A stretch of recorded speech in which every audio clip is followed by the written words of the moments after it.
Bien-aimés dans le Seigneur, nous vous saluons tous dans le beau et précieux nom de notre Sauveur Jésus-Christ. Nous sommes là encore pour vous entretenir dans la parole du Seigneur et vous donner à avoir plus confiance en lui.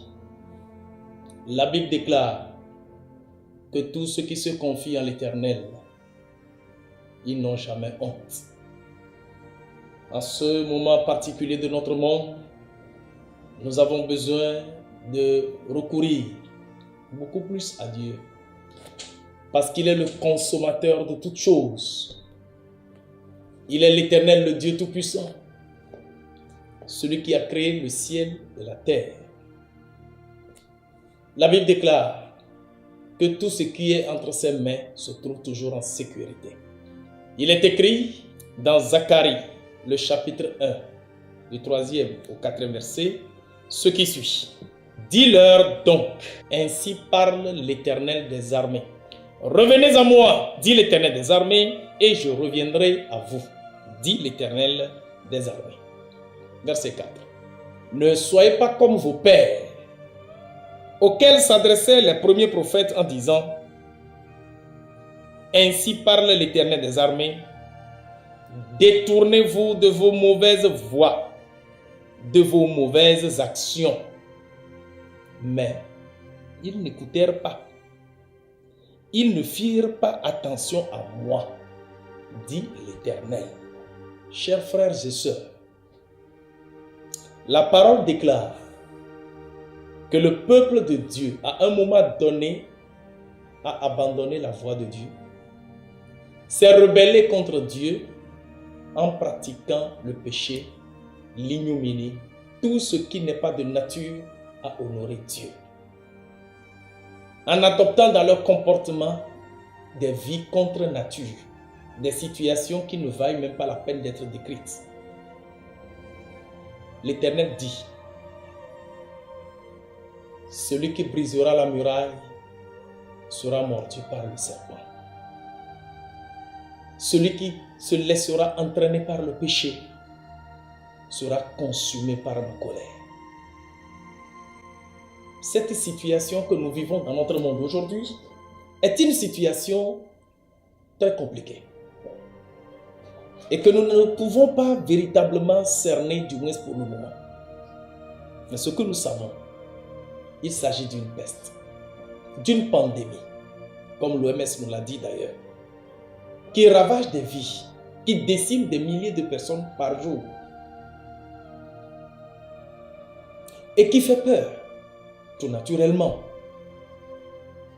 Et c'est d'ailleurs pour cela, pour limiter un tant soit peu la propagation de ce virus, les autorités sanitaires et nos gouvernants ont prodigué d'utiles conseils, des mesures de barrière, de protection.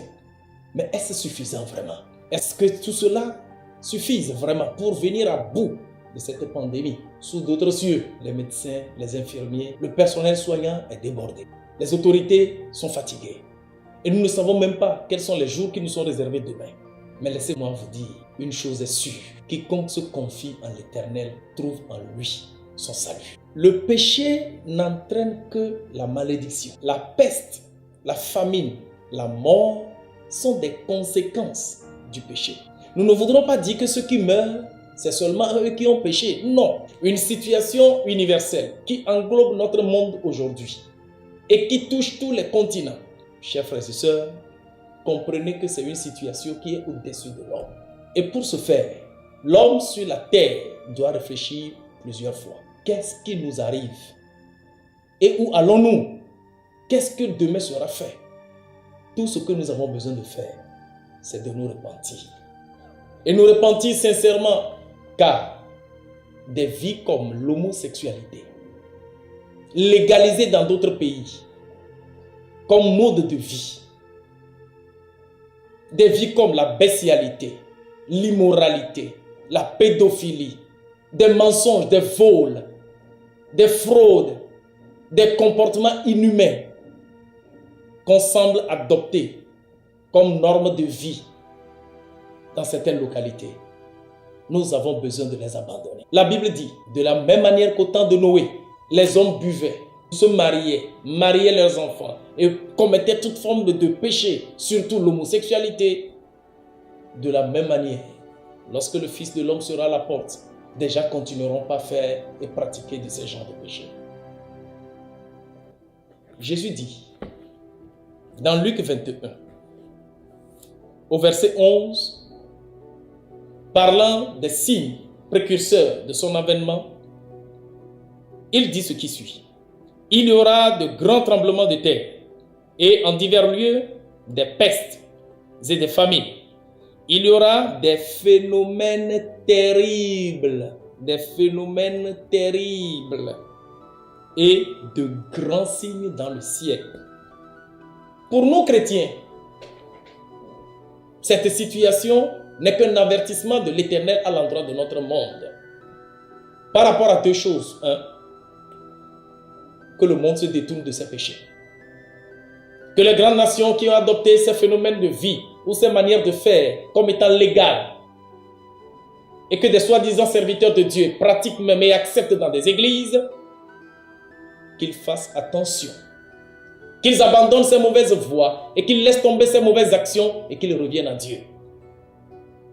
Car Dieu déclare, ne faites pas comme vos pères, à qui les prophètes ont parlé et qui n'ont même pas écouté leur voix et qui n'ont pas fait attention à moi, l'Éternel.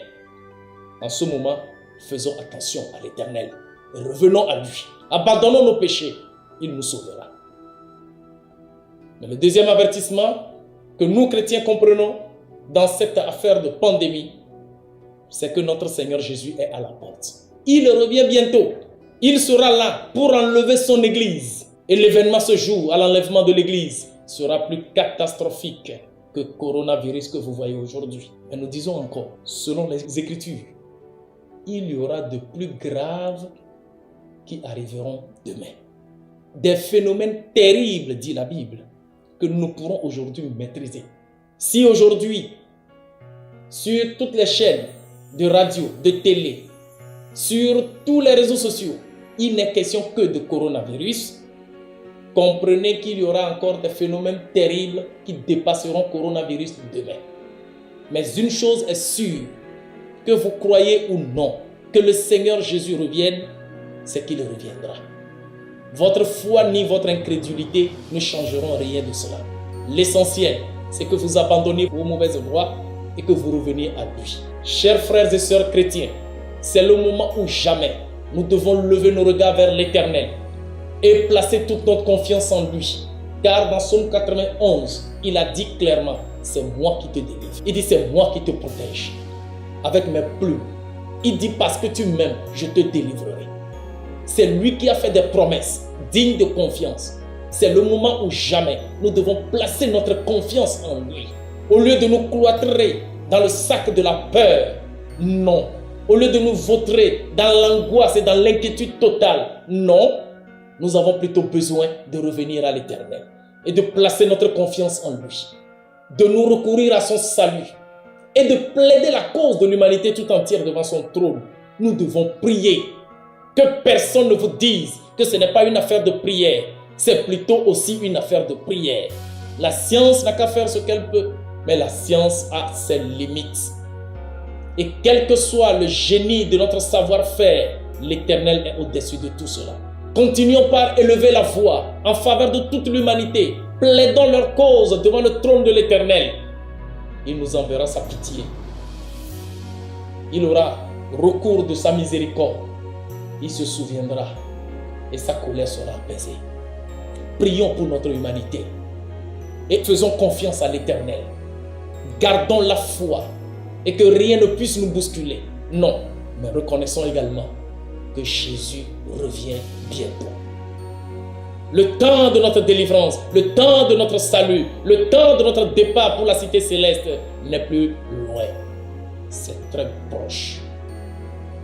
Ma prière, que les informations des réseaux sociaux, des médias et tout ce qui circule chaque jour autour de cette pandémie ne puissent pas affaiblir notre foi. Bien au contraire, que cela nous édifie et que cela nous donne à plier nos genoux devant le trône de grâce et à prier pour l'humanité tout entière. Soyez sûr d'une chose, l'Éternel est au courant de la situation et sa main repose sur la vie de tous ceux qui lui font confiance. Et quiconque se détournera de ses mauvaises voies et revenir à lui en abandonnant ses péchés, il le sauvera. Que ce soit une personne, que ce soit une famille, que ce soit un peuple, que ce soit une nation, l'Éternel le fera. N'oubliez pas, il a dit cela dans 2 Chroniques 7, versets 13 et 14. Il a dit, lorsque j'enverrai la peste même sur la face de la terre, lorsque mon peuple sur qui est invoqué mon nom s'humilie, prie, cherche ma face et se détourne de ses mauvaises voies, je ferai quoi? Je viendrai à lui, je le sauverai et je guérirai son pays. C'est l'Éternel qui peut nous sauver de cette situation. Il est bon d'observer les mesures barrières qui nous sont recommandées. Très bien. Mais au-delà de cela, implorons l'Éternel. Invoquons le Dieu d'Abraham, le Dieu d'Isaac et de Jacob, notre Dieu. Celui qui a ses regards toujours sur la terre. Il nous exaucera. Que sa paix repose sur la vie de tous ceux qui lui font confiance et que sa grâce nous soit multipliée au nom de Jésus.